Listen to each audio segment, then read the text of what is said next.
دنیا میں اب گویا کہ یوں سمجھیے کہ جو سب سے زیادہ اہم علاقے ہو سکتے ہیں روئے ارضی کے نقشے پر، ان میں سے ایک وہ ہو گیا، لیکن یہ اس وقت کی بات میں کر رہا ہوں، کوئی حیثیت نہیں تھی، لہذا اس کو چھوڑ دیا گیا۔ یہ ہے تاریخی پس منظر، یہ لکیریں جو کھینچی گئی ہیں، یہ ایک ملت اسلامیہ کو جو قومیتوں میں تقسیم کیا گیا، پھر نعرے لگوائے گئے المصر للمصریین الشام للشامیین۔ اب شامی ایک علیحدہ قوم ہو چکے ہیں، مصری ایک علیحدہ قوم ہو چکے ہیں، عراقی ایک علیحدہ قوم ہو چکے ہیں۔ یہ ساری تقسیمیں استعمار کی پیدا کرنا ہے، اس کا کوئی تعلق اسلام کے ساتھ نہیں۔ اب ضرورت تو اس بات کی تھی کہ استعمار کے پنجے جب یہاں سے کچھ ہٹے، دوسری جنگ عظیم کے بعد ایک دور آیا، امریکہ ابھرا ہے دنیا کی عالمی سطح پر سیاست میں، اس کے ہاں کچھ آزادی کے تصورات تھے، اس نے بھی سپورٹ کیا۔ برطانیہ کمزور ہو چکا تھا، وہ اتنے بڑے علاقے کو اب ہولڈ نہیں کر سکتا تھا۔ ہندوستان بھی آزاد ہوا، پھر یہ کہ اور دوسرے علاقوں سے بھی اس کو پسپائی اختیار کرنی پڑی۔ استعمار کے پنجے جس طرح بھی ہوئے، ان کے سینوں سے، عربوں کے سینوں سے جو ہے گویا کہ وہ ہٹے، لیکن امریکہ نے ایک اپنی بہت بڑی حکمت عملی جو اختیار کی، عالم عرب کے سینے میں اسرائیل کا خنجر پیوست کر دیا، تاکہ یہ کبھی آزاد نہ ہو جائیں، ہمارے انگوٹھے تلے رہے، ہماری پالیسی گورن کرے۔ یہ استعمار کا دوسری جنگ عظیم کے بعد، جہاں برطانوی استعمار، فرانسیسی استعمار رفتہ رفتہ یہ ہٹنے شروع ہوئے۔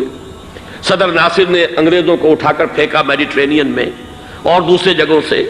الجزائر نے آزادی حاصل کی فرانس سے، اطالویوں سے جو ہے لیبیا والوں نے آزادی حاصل کی، یہ ہو گیا، لیکن ایک خنجر پیوست کر دیا گیا اسرائیل کا سینہ عرب میں۔ اس صورتحال میں ظاہر بات ہے کہ ایک تو بڑی آئیڈیل پوزیشن تھی کہ پورا عالم اسلام متحد ہو، لیکن وہ تو بہت دور کا خواب معلوم ہوتا ہے۔ علامہ اقبال سے بڑا کوئی نقیب نہیں ہے ملت اسلامی کی وحدت کا۔ ایک ہو مسلم حرم کی پاسبانی کے لیے، نیل کے ساحل سے لے کر تا بخاک کاشغر، لیکن انہیں بھی اپنے لیکچرز میں کہنا پڑا کہ اس وقت جو صورتحال ہے، پورے عالم اسلام کی ایک وحدت بن جانا تو تقریباً ناممکن نظر آ رہا ہے۔ اگر کسی طرح ایک common wealth of Muslim nations وجود میں آ جائے تو بھی بڑی کامیابی ہوگی، لیکن اس سے بھی پہلے یہ تو زیادہ آسان تھا کہ عالم عرب ایک وحدت کی شکل اختیار کر لے۔ یہ تو ایک قوم ہے،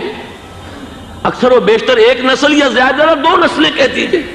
شمالی افریقہ میں بربر نسل بھی ہے، باقی تو سب عرب ہیں۔ یہ پورا عالم ایک نسل، ایک زبان، پورے اتنے رقبے کے اوپر بولے جانے والی ایک زبان، یہ تو ایک ہو جائے۔ افسوس یہ ہے کہ اس کا ایک ہو جانا، ایک شخصیت ابھری تھی جو مذہبی مزاج کی شخصیت تھی، جو دینی مزاج کی حامل شخصیت تھی، اگر اس کی قیادت میں عالم عرب متحد ہو جاتا تو واقعتاً ایک بہت بڑا جو ہے مرحلہ وہ طے ہو جاتا پوری عالمی ملت اسلامیہ کی ایک وحدت اختیار کرنے کا۔ وہ شخصیت تھی شاہ فیصل شہید کی، اور اس لفظ کے ساتھ ہی آپ کے ذہن میں آ گیا ہوگا کیوں انہیں شہید کر دیا گیا، کس نے کیا کرایا، کہاں سے تعلیم حاصل کر کے آیا تھا وہ جس نے شہید کیا شاہ فیصل شہید کو، اس کی گردن پر کون سوار تھی، وہ یہودی لڑکی کے جس کے فوٹو بھی شائع ہوئے، ایک گردن پر اٹھائے کھڑا ہوا شہزادہ اپنی ایک یہودی دوست کو، لڑکی کو، اور وہی ہے کہ جس نے جا کر پستول سے شہید کیا ہے۔ جان اچھی طرح جان لیجئے، جیسے بارہا میں نے عرض کیا ہے کہ حضرت عمر کو شہید کرنے والا کہنے کو ابو لولو فیروز تھا، لیکن اس کے پیچھے پورا ایرانی نسل پرستی کا جو پورا پس منظر ہے، اسے تو ہر شخص جس کی ذرا بھی نگاہ جو ہے جو صرف منظر کو نہ دیکھ رہی ہو، پس منظر کو بھی دیکھنے والی ہو، وہ تو جان لے گی کہ ابو لولو فیروز ایک فرد کا نام نہیں تھا، وہ ایران کا انتقام تھا عالم عرب سے۔ بالکل اسی طریقے سے یہ امریکی استعمار کا ہتھ کنڈا تھا، اسے محسوس ہوا۔ شاہ فیصل مذہبی مزاج کا شخص یہ ابھر رہا ہے،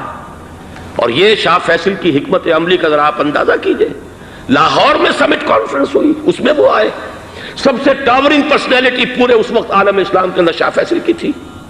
اور وہ گویا کہ ایک بہت ہی جس کو کہا جائے کہ ایک بہت ایلڈرلی، ایک بزرگانہ ایک شخصیت جو ہے، اور انہوں نے اپنے دولت کے دروازے، عرب میں وہ مشہور تھے کہ نہایت خسیس اور بخیل انسان ہے، اس لیے کہ وہاں وہ خرچ کرتے تھے حساب کتاب کے ساتھ، لیکن ان کے خزانے کھلے ہوئے تھے عالم اسلام کے لیے، ادھر بھی مدد ہے، ادھر بھی مدد ہے، ادھر بھی کام ہو رہا ہے، ادھر بھی کام ہو رہا ہے۔ پھر انہوں نے تیل کا ہتھیار استعمال کر کے ایک دفعہ امریکہ کو دن میں تارے دکھا دیے تھے، لہذا ان کا ہٹایا جانا سین سے یہ امریکی استعمار کے لیے لازم تھا۔